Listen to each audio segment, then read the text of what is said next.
hit the city like broken glass that night. Cold, sharp, endless. People rushed past each other under flickering streetlights, protecting their bags, their phones, their lives. Nobody stopped. Nobody looked twice. Except Alina. She stood outside a tiny bakery near the bus station, holding a paper bag with half a loaf of bread inside. Her fingers trembled from hunger. She had not eaten since morning. Her rent was overdue. Her electricity had been cut off 2 days earlier. And hidden inside her coat pocket was the last valuable thing she owned. A thin silver ring. Her wedding ring.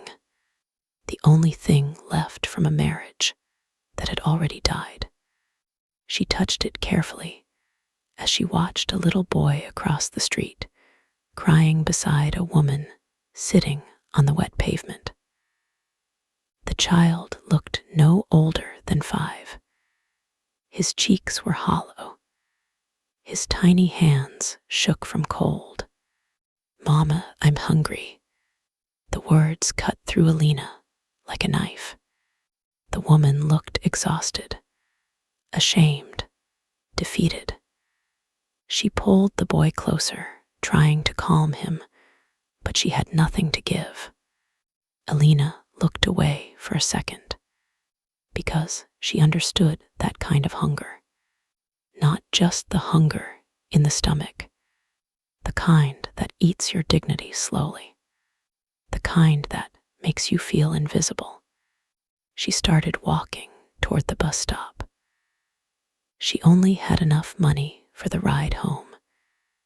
If she missed the last bus, she would walk nearly 2 hours in the rain. But then the little boy cried again, and something inside her broke. She turned around slowly and stared at the silver ring in her palm. Memories rushed back instantly. Her husband placing it on her finger years ago. Their tiny apartment. The promises. The laughter. And then the betrayal. The divorce papers. The silence afterward. She had kept the ring because it was proof that once someone had chosen her. But what happened next changed everything. Alina walked into a pawn shop beside the bakery. The old man behind the counter barely looked up. "How much?" she asked softly. He examined the ring for less than 10 seconds. "That's all I can give." The amount was painfully small. She hesitated, her eyes filled with tears. This was it, the final piece of her old life. But outside, the little boy was still crying. Alina closed her eyes and nodded. 10 minutes later, she returned carrying warm soup, bread, milk, and medicine for the child's cough. The woman stared at her in disbelief. "You don't understand," the woman whispered. "We haven't eaten since yesterday." Alina smiled gently. "I understand more than you think." The little boy grabbed the soup with both hands. Eating so fast, he almost burned himself. And for the first time in weeks, Alina forgot about her own pain. The woman's name was Carla. Her husband had abandoned them months earlier. She had lost her job after missing work to care for her sick son, Daniel. They had been sleeping at the station for 3 nights. Alina sat with them until the rain slowed. Then she quietly removed the old scarf from her neck and wrapped it around Daniel. "You'll get sick," Carla protested. "I'll be okay." But Alina wasn't okay. That night, She walked home through freezing rain with no bus fare, soaked to the skin, stomach empty, shoes ruined, and she cried the entire way home, not because she regretted helping them, but because she realized nobody had ever sacrificed that much for her. Days passed, then weeks. Life became harder. Alina picked up extra shifts cleaning offices at night. Her landlord threatened eviction constantly. Some mornings, she drank water just to silence her hunger before work. Still, she never forgot Daniel's smile. Sometimes, that memory was the only thing keeping her alive. Then one evening, everything got worse. She arrived home to find her apartment door open. The landlord had thrown her belongings into the hallway. "You're 2 months late," he snapped. "I warned you." Alina begged for more time, but he walked away. She sat on the cold floor beside her broken suitcase.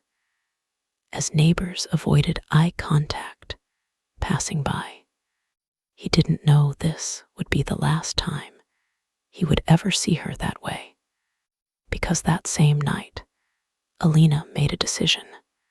She packed what little she owned and boarded a bus to another city where an old friend had promised temporary work at a diner. It wasn't much, but it was survival. Years passed slowly after that. Alina rebuilt herself piece by piece. The diner job became a manager position.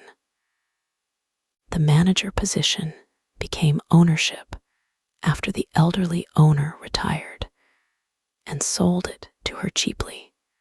She worked endlessly, morning until midnight. Every dollar mattered, and though life remained lonely, she carried herself with quiet strength now. Customers loved her kindness. Single mothers ate free sometimes. Hungry teenagers mysteriously found extra food in their bags. Because Alina never forgot what it felt like to have nothing. Then one winter afternoon, nearly 12 years later, a black luxury car stopped outside her diner. Everyone noticed. Men in expensive suits stepped out first. Then a tall man in his 20s emerged slowly from the back seat. Something about him felt familiar. He walked inside and looked around carefully. His eyes stopped on Alina behind the counter, and suddenly he froze. Alina frowned slightly. The young man stepped closer, emotion building in his face. "You probably don't remember me," he said quietly. But when he smiled, she saw it instantly. The little boy from the street. "Daniel." Alina covered her mouth in shock. "No." He laughed softly through tears. "Yeah, it's me." For a moment, neither of them spoke. The diner became silent around them. Daniel reached into his coat pocket carefully and placed something small on the counter. A silver ring. Alina's ring. Her hands began shaking violently. "How? My mother kept it all these years," he said.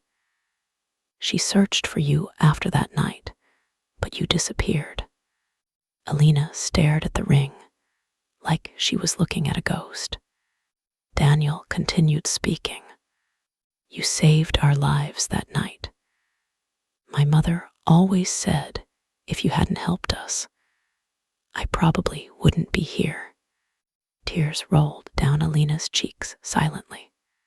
"But that's not even the reason I came." He pulled out an an old photograph. It showed a younger Alina sitting beside him and Carla at the station, holding a cup of soup. "My mother died 3 years ago," he whispered. "Cancer." Alina's face crumbled. "Before she passed, she made me promise I would find you." Daniel took a deep breath. "You gave us hope when nobody else cared." "I never forgot that. Every decision I made after that came from that night." Alina listened quietly as he explained everything. A shelter worker had helped Carla find housing shortly after Alina disappeared.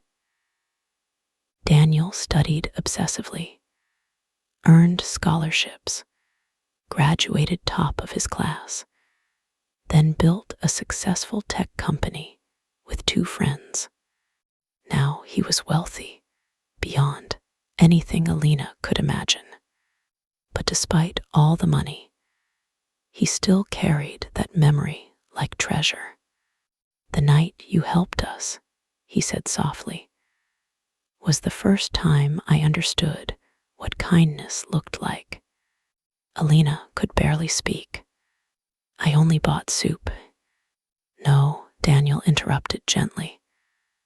"You gave dignity to people who had lost it." The entire diner felt emotional now. Even customers pretended not to stare while quietly wiping tears. Then Daniel reached for a folder his assistant carried. "I came because it's finally my turn." Alina opened the folder slowly. Inside were ownership papers for the building, for the diner, paid in full. Her breath caught instantly. "What is this?" "It's yours," Daniel smiled. "No loans, no rent, no debt. You never have to worry about losing this place." Alina shook her head immediately. "No, I can't accept this." "Yes, you can." His voice cracked slightly. "Please don't take this away from me." Tears filled his eyes now too. "You sacrificed the last thing you had for a stranger's child. Do you know how rare that is?" Alina looked down at the silver ring in her palm again. After all these years, it had come home. But what happened next changed her even more. Daniel stood up and pointed outside. Across the street sat another building. Old, empty, massive. "I bought that too," he said.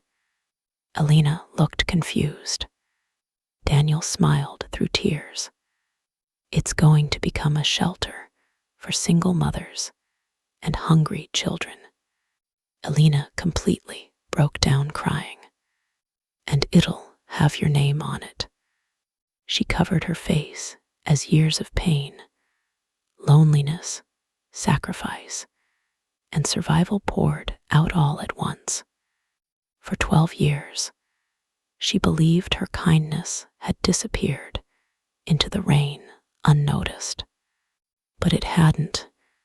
A single act of compassion had traveled through time like a ripple, changing lives, building futures, saving people she would never even meet. That night, after everyone left, Alina sat alone inside the quiet diner.